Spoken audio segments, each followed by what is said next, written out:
Are you looking for a versatile programming language that can help you achieve your career goals? Look no further than Python. As a programming language that can help you land a high-paying job, Python serves as a great option. The Knowledge Academy provides you with the best opportunity to learn and implement Python through these free tutorials. So happy coding! Python loops basics. Firstly, let's talk about sets. Sets are used to store multiple items in a single variable. Set is one of 4 built-in data types in Python, used to store collection of data. The other 3 are list, tuple, dictionary, all with different qualities and usage. A set is a collection which is unordered, unchangeable, and unindexed. Properties of sets. Uniqueness and distinct elements. In Python, sets maintain a collection of distinct elements, meaning that each element occurs only once within the set. This uniqueness property makes sets suitable for tasks where avoiding duplicate values is crucial. Whether you are dealing with a list of items or data that needs to be filtered for redundancy, sets excel at ensuring each element is represented uniquely. Unordered collection. Python sets are inherently unordered collections. This characteristic implies that the elements in a set don't have a specific sequence or arrangement. Consequently, you cannot access set elements using indices. However, this lack of ordering grants sets remarkable speed when performing membership checks, unions, intersections, and differences, as it eliminates the need to maintain a specific sequence. Mutable and dynamic. Sets in Python are mutable, meaning you can add or remove elements after their creation. This flexibility allows you to adapt the set's contents based on changing requirements. Additionally, sets can hold various data types, making them versatile containers for different types of information, such as numbers, string, and even custom objects. Hash-based storage and efficiency. Python sets use hash-based storage to manage their elements efficiently. Each element's hash value determines its position within the set's internal data structure.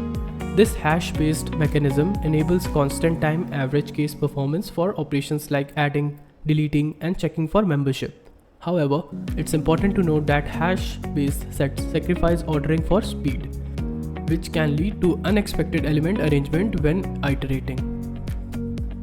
Set methods. Do not forget to take a screenshot of this screen or take a note. Add. It adds an element to the set. Clear. Removes all the elements from the set. Copy. Returns a copy of the set. Difference. Returns a set containing the difference between 2 or more sets. Discard. Removes the specified item. Intersection. Returns a set that is the intersection of other 2 sets.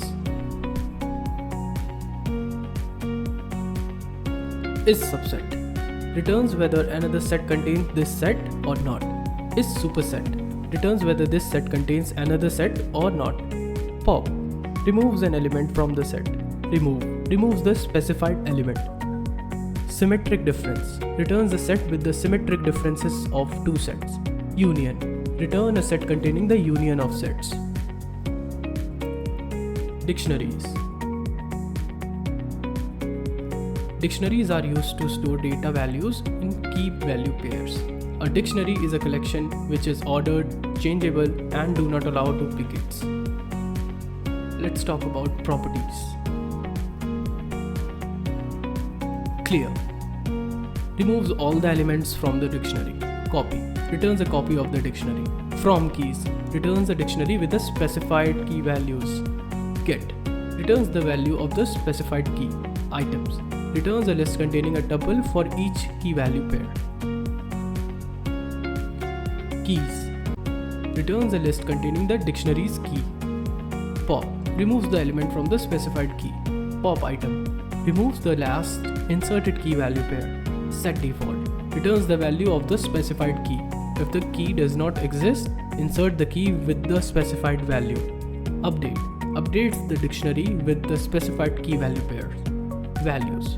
Returns a list of all the values in the dictionary. If-else. These conditions can be used in several ways, most commonly in if statement and loops. An if statement is written by using the if keyword.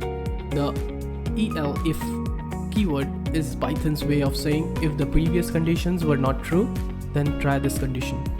The else keyword catches anything which isn't caught by the preceding conditions. If you have only one statement to execute, you can put it on the same line as the if statement. If you have only one statement to execute, one for if and one for else, you can put it all on the same line. If you have only if statement inside if statement, this is called nested if statements. Thanks for watching. That's all for today. If you enjoyed this video, hit the like button, share it with your friends, and subscribe to the Knowledge Academy's YouTube channel. See you in the next video. Till then, happy coding.